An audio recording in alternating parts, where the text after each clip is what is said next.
हमारे सामने भारत के भूगोल से जुड़े कुछ बहुत दिलचस्प आंकड़े और तथ्य हैं। हाँ बिल्कुल। चलिए जरा इनकी गहराई में उतरते हैं और देखते हैं कि भारत की विशालता को समझने के लिए इनमें क्या खास है। शुरुआत करते हैं इसके साइज और आबादी से। हाँ करते हैं। तो देखिए भारत का जो कुल एरिया है वो करीब 3.28 मिलियन वर्ग किलोमीटर है। 3.28 मिलियन, काफी बड़ा है। हाँ सुनने में बड़ा लगता है, पर दुनिया की कुल जमीन का ये सिर्फ महज 2.4% ही है। अच्छा, सिर्फ 2.4%? हाँ, जी। और अगर आबादी की बात करें तो हम दुनिया में दूसरे नंबर पे आते हैं। दुनिया की करीब 17% आबादी यहीं भारत में रहती है। और एक बात और है ना कि भारत पुराने गोंडवाना लैंड का हिस्सा था। बिल्कुल सही। वो प्राचीन सुपर कॉन्टिनेंट जो लाखों साल पहले टूट गया था। खैर ये तो हुई इतिहास की बात। अब आते हैं सीमाओं पर।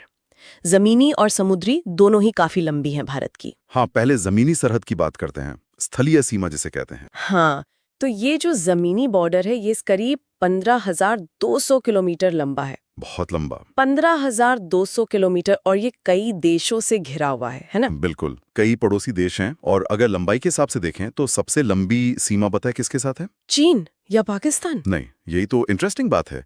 सबसे लंबी है बांग्लादेश के साथ, करीब 4,096 किलोमीटर। ओह, बांग्लादेश!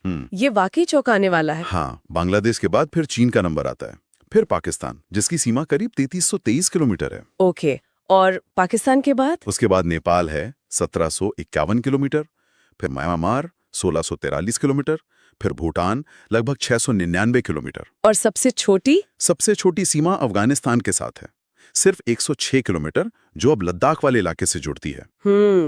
ये जानना भी जरूरी होगा कि कौन से राज्य या यूटीज किस देश से लगते हैं। जैसे पाकिस्तान से कौन कौन जुड़ा है? हाँ देखिए, पाकिस्तान की सीमा लगती है गुजरात से, राजस्थान, पंजाब, फिर जम्मू कश्मीर और लद्दाख जो अब यूटी है। ठीक है। और चीन के साथ? वो सीमा तो अक्सर खबरों में रहती है। हाँ, वो काफी महत्वपूर्ण है। चीन के साथ देखिए लद्दाख यूटी है, फिर हिमाचल प्रदेश, उत्तराखंड, सिक्किम और पूर्व में अरुणाचल प्रदेश। अच्छा। और बांग्लादेश का आपने बताया सबसे लंबी सीमा है, तो उससे कौन से राज्य लगते हैं? बांग्लादेश से लगते हैं पश्चिम बंगाल, असम, मेघालय, त्रिपुरा और मिजोरम। ये 5 राज्य। अच्छा, कुछ ऐसे भी राज्य या यूटीज हैं जिनकी सीमाएं 3-3 देशों से मिलती हैं। ये तो बड़ी खास बात हुई। हाँ बिल्कुल है, 4 ऐसी जगह हैं। एक तो सिक्किम है जो नेपाल, भूटान और चीन तीनों से जुड़ा है। सिक्किम, ओके। फिर है अरुणाचल प्रदेश, वो भूटान, चीन और म्यांमार से। तीसरा है पश्चिम बंगाल जो नेपाल, भूटान और बांग्लादेश से लगता है। पश्चिम बंगाल भी, अच्छा। और चौथा है लद्दाख यूटी, वो पाकिस्तान, अफगानिस्तान और चीन तीनों से सीमा साझा करता है। इनकी स्ट्रेटेजिक इंपॉर्टेंस बहुत ज्यादा है। ये तो बात हुई अंतर्राष्ट्रीय सीमाओं की।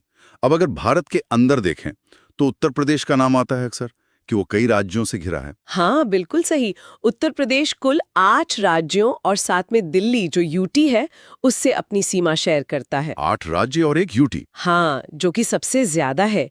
इसीलिए वो राजनीतिक और ट्रांसपोर्ट के नजरिए से इतना अहम है। और दूसरी तरफ अगर सबसे कम की बात करें तो सिक्किम है जो सिर्फ पश्चिम बंगाल से जुड़ा है, और मेघालय जो सिर्फ असम से जुड़ा है। ये बस एक एक राज्य से ही लगते हैं। अच्छा, ये तो हो गई जमीनी सरहदों की बात। अब जरा समुद्री किनारों की तरफ चलते हैं। कोस्टलाइन भी तो काफी लंबी है भारत की। हाँ बिल्कुल है। अगर हम आइलैंड्स को भी मिला लें, मतलब अंडमान निकोबार और लक्षद्वीप वगैरह, हाँ। तो टोटल कोस्टलाइन करीब 7,516.6 किलोमीटर है। 7,500 किलोमीटर से भी ज्यादा। जी। और अगर सिर्फ मेनलैंड की बात करें, मुख्य भूमि की, तो वो लगभग 6100 किलोमीटर है। और इस कोस्टलाइन पर कौन-कौन से राज्य और यूटीज हैं? गुजरात